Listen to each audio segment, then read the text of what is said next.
जब जब धर्म पृथ्वी पर संकट में पड़ा है, तब तब ईश्वर ने किसी न किसी रूप में अपने भक्तों की रक्षा की है। ऐसे ही एक अद्भुत, अलौकिक और रहस्यमय भक्त की कथा है बर्बरीक, जो कलयुग में खाटू श्याम जी के नाम से पूजे जाते हैं। यह कथा केवल वीरता की नहीं, यह कथा दान, त्याग, भक्ति, वचन और धर्म की पराकाष्ठा है। महाभारत काल में पांडवों के महावीर पुत्र घटोत्कच का विवाह हुआ नाग कन्या मौरवी से। इसी दंपत्ति के यहाँ एक दिव्य बालक ने जन्म लिया, जिसका नाम बर्बरीक रखा गया। जन्म के समय ही आकाश में अद्भुत संकेत प्रकट हुए। देवताओं ने अनुभव किया कि यह बालक साधारण नहीं है। बाल्यकाल से ही बर्बरीक असाधारण बलवान थे, धर्म के प्रति निष्ठावान थे, अन्याय देखकर व्यथित हो उठते थे। उनकी माता मौरवी उन्हें सिखाती थी, वीर वही है जो शक्ति को धर्म के अधीन रखे। बर्बरीक की तपस्या और 3 बाणों का रहस्य। युवा अवस्था में बर्बरीक ने निश्चय किया कि वे अपनी शक्ति को पूर्ण बनाकर धर्म की रक्षा करेंगे। उन्होंने घोर तपस्या प्रारंभ की। वनों में, पर्वतों पर वर्षों तक केवल फल जल पर जीवन, कठोर व्रत, अखंड साधना। उनकी तपस्या से त्रिलोक कांप उठा। अंततः भगवान शिव स्वयं प्रकट हुए। शिवजी ने कहा, वत्स, मांगो, तुम्हारी तपस्या सफल हुई। बर्बरीक ने विनम्रता से कहा, प्रभु, मुझे ऐसी शक्ति दें कि मैं अधर्म का नाश कर सकूं, पर अहंकार मुझ में तनिक न आए। शिव जी अत्यंत प्रसन्न हुए और उन्होंने बर्बरीक को 3 दिव्य बाण प्रदान किए।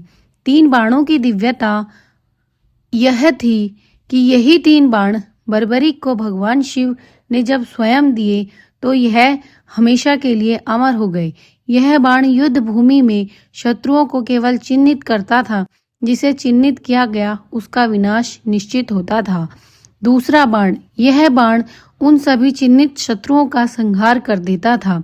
तीसरा बाण युद्ध के बाद सभी बाणों को वापस तर्कस में ले आता। इन 3 बाणों से बर्बरीक को केवल 3 बाणों में पूरा युद्ध करने की शक्ति प्राप्त हुई। शिव जी ने चेतावनी भी दी, इस शक्ति का उपयोग सदैव धर्म के लिए करना। जब महाभारत युद्ध की घोषणा हुई, बर्बरीक भी युद्ध भूमि की ओर चल पड़े। उनका एक अनोखा प्रण था, मैं सदैव हारने वाले पक्ष का साथ दूंगा। उनका उद्देश्य था युद्ध शीघ्र समाप्त हो, कम से कम रक्तपात हो, लेकिन यही प्रण युद्ध को असंभव बना सकता था। श्री कृष्ण ने बर्बरीक की शक्ति को पहचान लिया। वे समझ गए, यदि यह वीर युद्ध में उतरा तो युद्ध का संतुलन नष्ट हो जाएगा। श्री कृष्ण ने ब्राह्मण का वेश धारण किया और बर्बरीक से भेंट की।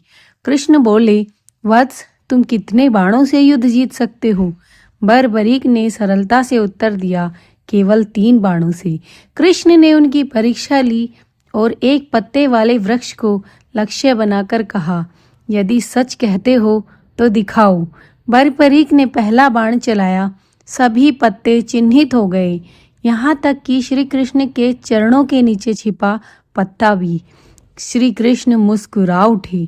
ब्राह्मण रूप में श्री कृष्ण ने कहा, दानवीर हो तो मुझे अपना शीश दान करूं। क्षण भर का भी विलंब नहीं किया, बर्बरीक ने प्रसन्नता से अपना शीश अर्पित कर दिया। यह देख देवता भी रो पड़े। श्री कृष्ण ने अपना वास्तविक रूप प्रकट किया और कहा, वत्स, तुम कलयुग में मेरे नाम से पूजे जाओगे, हारे हुए का सहारा बनोगे, और जो भी सच्चे मन से तुम्हें पुकारेगा उसकी नैया पार लगेगी। बर्बरीक के शीश को युद्ध भूमि के ऊपर स्थापित किया गया। उन्होंने पूरे महाभारत युद्ध को देखा। युद्ध के अंत में श्री कृष्ण ने पूछा, कौन जीता? बर्बरीक ने उत्तर दिया, आपका सुदर्शन चक्र।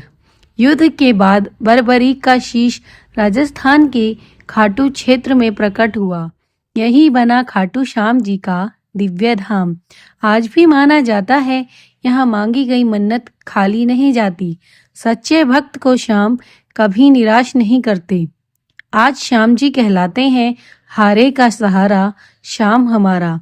जो टूट चुका हो जो हार चुका हो, जो जीवन से निराश हो, वह जब श्याम का नाम लेता है तो चमत्कार होता है। जय खाटू श्याम।